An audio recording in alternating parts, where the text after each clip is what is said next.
Бонжур всім! Сьогодні ми поговоримо про одну з 13 ловців заповнень, а саме Елізію. Її роль в історії, чим надихались при створенні дизайну. Цікаві факти про неї. Let's go!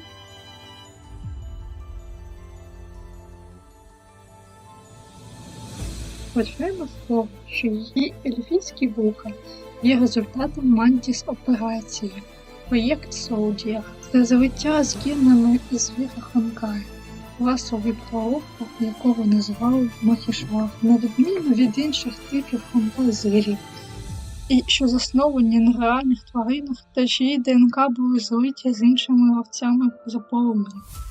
Махішвара базується на міфічних істотах. Насправді ми мало знаємо, що цього Хонкай-звіра, лише те, що ніхто крім Елізії не вижив після злиття з його генами. Задумувались ви, чим надихались для дизайну Елізії? Можна пригадати різні символи у вигляді серця, виділити бога бажання та привабливості. В римській міфології Бога називають Амур, але це не єдиний референс. Її ім'я відсилає нас до Єлисейських рівнин, відомі як Елізія, що є концепцією загробного життя в грецькій міфології.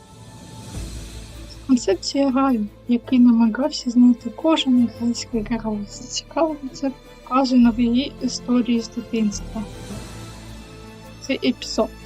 Вона прочитала казку про героя, який вирушив у подорож, щоб знайти рай. Її дуже зворушила ця історія, тому вона також вирішила це спробувати та пошукати пригоди. Також не слід забувати, що Хлоя використала натхнення на основі радіїв та від мене про рожевого Ісуса.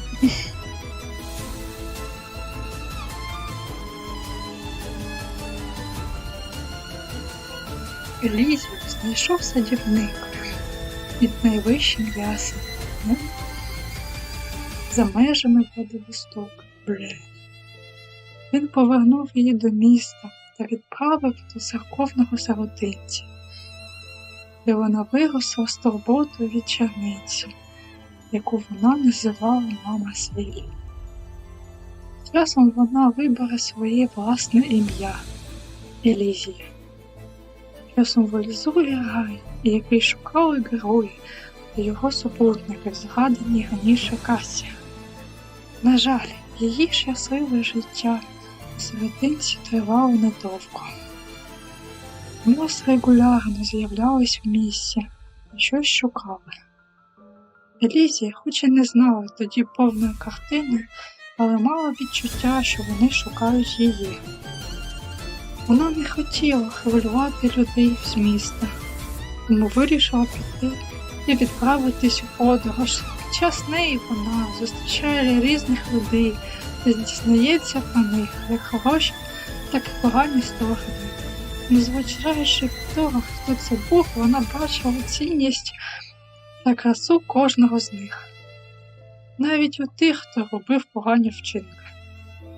Під час подорожі вона вперше зустріла деяких людей, які згодом стали її друзями та колегами. Через декілька років, приблизно під час другого вивернення попередньої ери, Елізія приєдналась до Мос. Одного вечора, під час щорічного випускного, вона зустріла хлопця зі сріблястим волоссям, і згодом став її другом і колегою. Після трагедії зв'язування залишилося лише 12 солдатів Мантіс. Бажаючи об'єднати їх під єдиним ім'ям та дати їм мету, Елізія побажала сформулювати 13 ловців заповнень. Останній бастіон героїв у боротьбі з Хонкаєм. На жаль, Мос так і не прийняла її пропозицію, оскільки вважали, що більшість не придатні стати героями. Відмовляють йти на компроміс, Елізія все одно створила групу, проте неофіційно. 12 ловців заповнень. Протягом цього часу за її пропозицією Мос створив Елізію. Це віртуальна база даних, куди вони завантажили свою свідомість у формі симуляції, щоб розповісти свою історію для майбутнього покоління.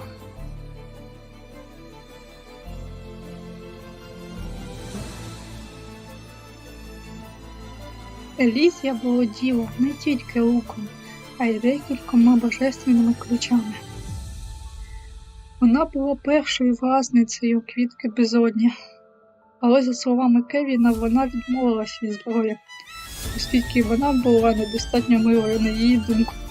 Сили Елізії обертаються навколо конденсації енергії Хонкая, кристалоподібний матеріал, яким вона може керувати. Вічний ефект мантіс-операції є те, що вона лишається привабливою, гладкою шкірою та ніколи не товстіє, що б не робила. В принципі, цікавий побічний ефект. Але невідомо, чи може це бути якось пов'язано з тим, що вона найперша суддя минулої ери.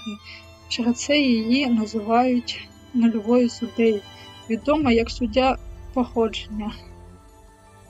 Нам відомо про суддю людства по причині того, що вона сама взяла собі це ім'я.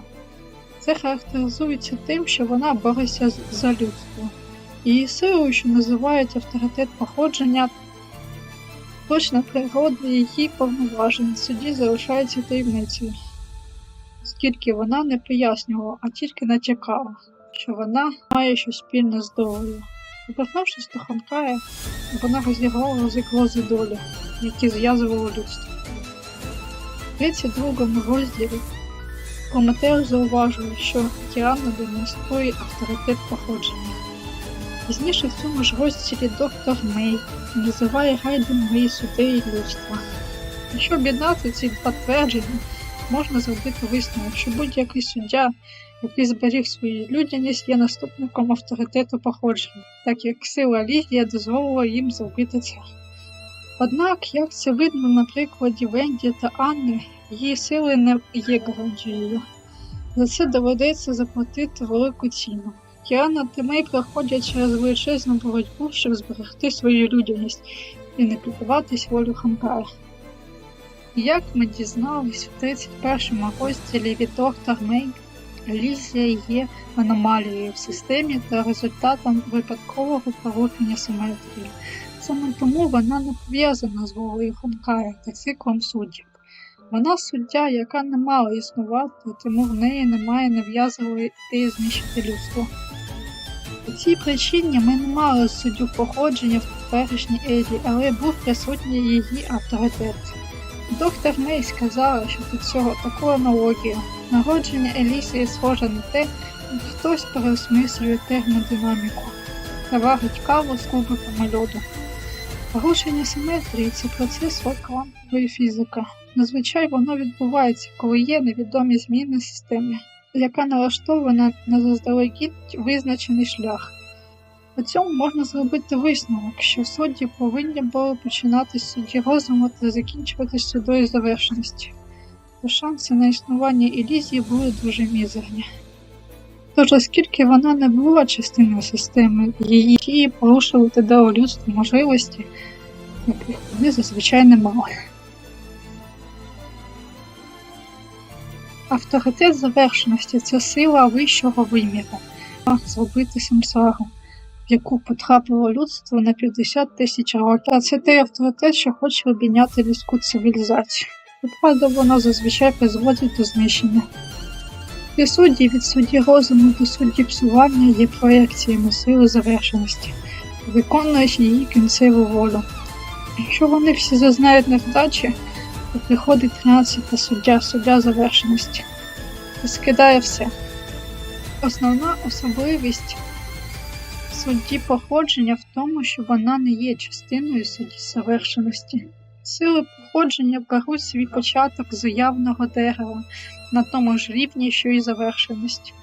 Але Елізія любила людську цивілізацію, саме тому судді походження не існує в поточній ері, трохи місяців принаймні. Оскільки її сили не взаємодіють з самсаром, так як вона не є частиною завершеності, і по цій причині Елізія змогла звільнити суддів поточної ери з-під контролю авторитету завершення.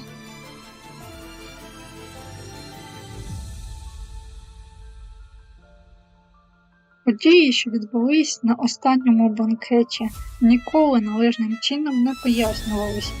Скоріше за все, причина в біблійному контексті, яка має пригадувати ця випадка. З діалогів, що були в 31 розділі, можна зауважити, що Елізія довгий час не знала, що вона суддя. В неї завжди було відчуття, що вона інша, хоч ніколи не отримала підтвердження. До того часу, як доктор Мей не провела над нею декілька тестів, вона хотіла пожертвувати собою, щоб виконати дві важливі речі.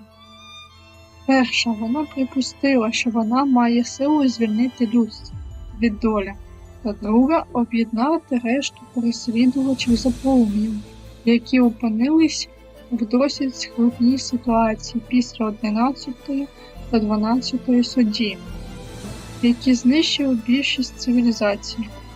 Вона хотіла прикинутись виходійкою, покинути виклик переслідувачам за полум'ям, надіславши їм листи запрошення, щоб вони прийшли та зупинили її. Доктор Мей знала про її план та погодилась з ним. Зрештою, Елізія вагалася, бо не хотіла розчаровувати своїх друзів.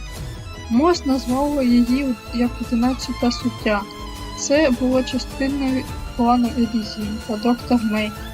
Але жоден з 11 переслідувачів за полум'ям не повірив у це, та всі вони відмовились бачити Елізію як ворога. Тим не менш, 4 з них з'явилися перед нею. Апонія, яка знала струни долі, та те, що Елізія особлива. Вілві, яка була досить розумна, щоб розібратися у всьому сама. Еден, який Елізія розповіла всю правду.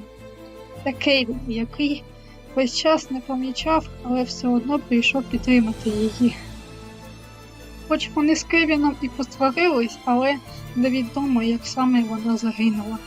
Є теорії, що вона дозволила Кевіну вбити себе, проте це не підтверджується ніяк у грі. Гра ще залишає варіант, що вона просто зникла в повітрі, саме як вона і з'явилася. Але це теж ніяк не підтверджується, так як тема смерті не була розкрита. А що ж в кінці кінців означає повернутися до Ханкаю, про який сказала Елізія? Відповідь доволі таки проста. Елізія – це версія Ісуса Христа, так як її називають донькою Бога. Вона була вихована і жила як людина та відчувала глибоку любов до людства. Незважаючи на те, що вона суддя, вона віддала своє життя, щоб звільнити людство від долі, нав'язаної авторитетом завершеності. Вона причина того, що людство має шанс проти Ханкаю. Навіть проєкт Стігма став можливим завдяки її допомозі. Так як Мобіус навчилась, як можна зламати Хонкай, спостерігаючи за жертвою Елізії. Це не єдина аналогія. Як в Ісуса було 12 апостолів, так і Елізія мала ще 12 переслідувачів за полум'ям. Крім того, 12 суддів та 13 суддя є антихристом, яка з'являється під час апокаліпсису. Вона була самовідданою дівчиною, яка пожертвувала собою, щоб зробити ставку на майбутнє людства, яке вже само відмовилось від себе через такі плани, як проєкт Стігма. Її волю успадкували кожен, хто вирішив вірити у людство і боротися за все прекрасне у світі. Отак от. Дякую всім, що були. Всім бай-бай.